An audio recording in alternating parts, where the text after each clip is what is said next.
పరమేశ్వరుడు పెట్టిన వ్యవస్థలో కూడా 3 తరాలు దాటే పర్యంతం పెట్టినటువంటి శ్రాద్ధకర్మ చేత వాళ్ళకి అందుతుంది.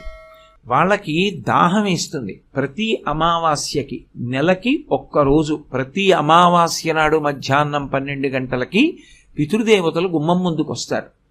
ఆ రోజు తప్పకుండా పితృదేవతల పేరు చెప్పి బ్రాహ్మణుడికి పొత్తరిస్తారు. పొత్తర అంటే పొడి పదార్థములు అని.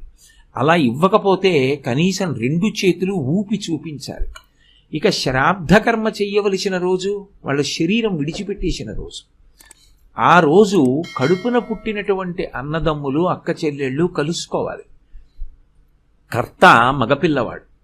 ఆ కారణం చేత వెనక పుట్టిన పిల్లల చేతులు పైకి పెట్టి, ఆ మొట్టమొదట పుట్టినవాడు ఎవరుంటాడో వాడి చెయ్యి కింద పెట్టి ఇలా చెయ్యి తిప్పి బొటనవేలు మించి నీరు విడిచిపెడతారు.